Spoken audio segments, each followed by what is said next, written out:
responded to a certain email or text from some sort of third-party company or delivery company saying that you've missed the parcel or you've got an unpaid bill or something like that.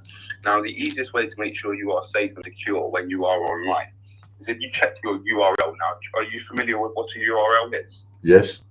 Okay, there should always be a padlock in that URL, okay? But don't be convinced just by that. Some websites are fraudulent and they can get URLs. I can get URLs from my fraudulent websites, okay? Now, the best way to check is to go onto the actual retailer's website. Okay, so there would always be an imperfection in the URL, in the actual website. What, in a scammer's URL, you mean? Yeah, there will always be an imperfection. Yeah. Okay, which, so of course, there isn't an imperfection in an actual site. In an actual site. So say they wanted to send you a text from the post office, okay? You might clock that the post office is not spelled with an I, it's spelled with an L instead of an I. Now, that's a simple change, but that's going to trick your eye because you believe the L is the I. But, of course, they can't send you any email or text from Royal Mail. Do you understand what I mean? Yeah, I do, actually. So when you receive any of these emails or text messages, just look very closely at the URL. Make sure that it is a genuine, bona fide URL, because when you set up a website or a business, you buy that company's name. So Royal Mail or Hermes or DPD, Virgin, EE, O2, these are all of the scam websites that I can think of. There's loads more. But, of course, those big name brand companies would have brought their actual company's name. So, therefore, scammers like myself wouldn't be able to target you via that company's name. Right. They own the copyright to that name. Do you understand what I mean? Yeah. But now, if you was to change one letter in that name, say something as simple as an I to an L, which is unnoticeable to the normal human being eye, okay, it wouldn't be copyrighted. It would be a whole different word. Do you understand? Yeah, yeah. So that's one of the ways that you can stay safe. And of course, when you do receive these calls, the easiest way to stay safe is either say, can you confirm I don't have the bank account? Or if you want to say to them you do have the bank account, they have your sort code and account number, because I think I have your sort code. Bear with me and I'll tell you. Yeah, I do have your sort code and account number. Just saying to them, what was my last transaction or how much is inside my current account as of today? Right. These are answers that a fraudster will not be able to answer to yourself because they are not the banking faculty, okay? Okay. So, sir, not all scammers are bad people. Some people are just out here trying to do what they do to provide for their families, okay? Well, I kind of get that, you know. I mean, but I'm 62 years old, and back in my day, you know, people didn't exactly. Went to work, you know, or you know, I don't know. There'd be all sorts of ways in which people would do something they shouldn't do to get a few quid, but you know, not what you do. Do you know what I mean? One thing I've always wondered, actually, all these phone calls you've given me, because if I've spoken to you, I recognise your voice. I mean, if I was, I definitely spoke to me over 15 times. Yeah, before. Yeah. I was going to say I've spoken to you, must be 15, 20 times. Yeah, 100%. But number one, you always phone me about the NatWest. Yeah. And number two, now this one really does. I've tried to work out how this happens, but I can't work it out. Is that I'll phone the NatWest and find out that you've added a phone number to my NatWest account. Yeah. How on earth do you manage to do that? Because it's called a very simple thing called the SIM swap. It's just where we all swap the number. Where, of course, if we have got access to your actual account, okay, to the internet banking, we can go in to the actual details and change your details for yourself, and that will be changing the number. Now, are you registered for the internet? Yeah, but that's only if I actually, like, I get hoodwinked and give you the information. But like before, about a year ago, 18 months ago, because this has been going on between me and you now for must be 8 years. I mean, I've been in this house now 9 years. 9 years I've been in this house, and 8 years ago I was diagnosed with cancer, and they opened me up, and I had to have 2 major operations. They did that once, and then I recovered from that 3-4 months later, and then they opened me up and did it all over again. And that's when I first started getting the phone calls from you. So that's about 8 years now. And in that time, you wouldn't know this, but I had a business coin business, and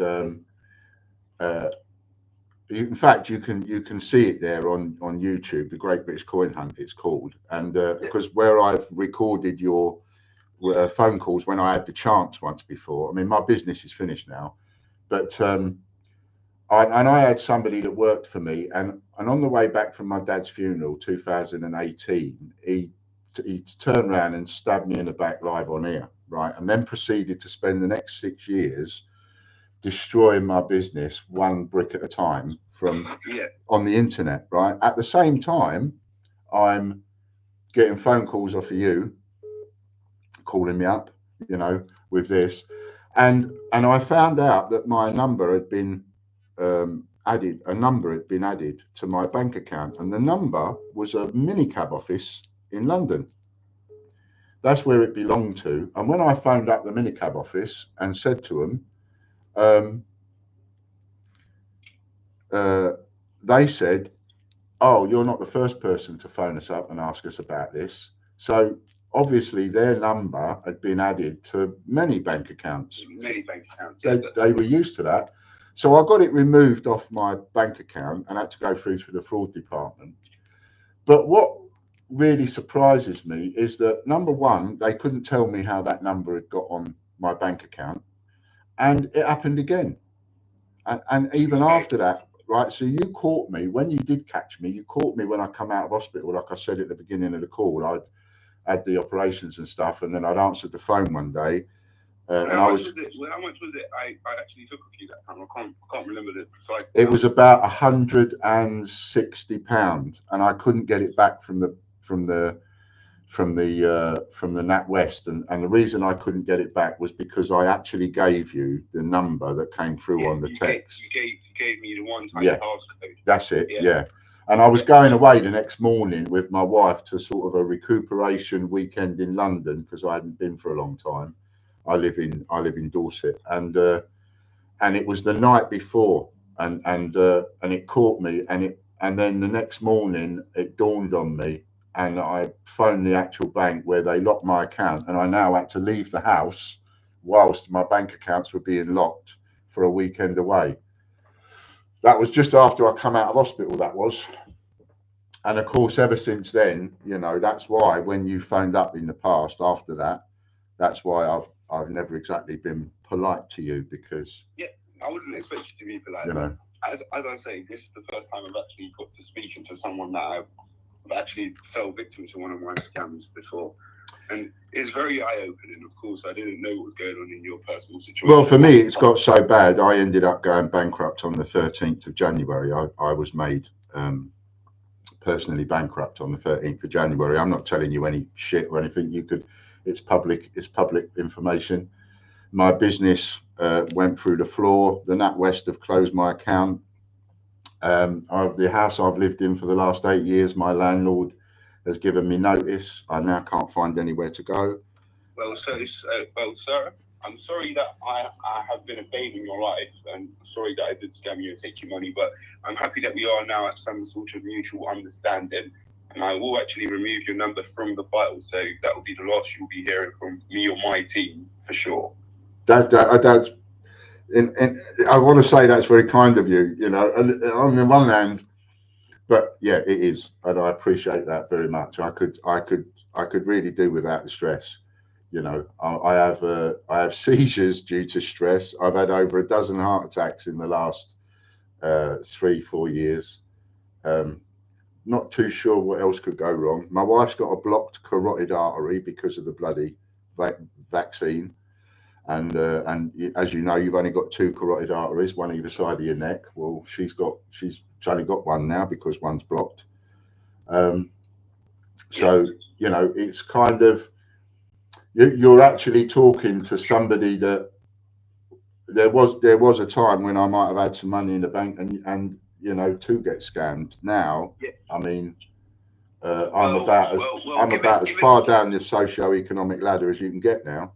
Well, sir, there's only up. The only way is up. And once again, I'm sorry. This is true. I am sorry, sir, that I did scam you and you were the victim of one of my fraudulent matters. But of course, I've now given you the knowledge what you need to make sure you're never scammed again. Okay? Yeah. Yeah. Okay. Cool. But, sir, I must move on with my scams because there are people I could be scamming at the moment. Yeah. And while you're talking to me, you're not scamming somebody else out of some money. Yeah. So I'm going to let you get on with your day, and I wish you nothing but the best, sir. Okay? Thanks very much. Thank you. You take care now, sir. Bye-bye. Bye-bye.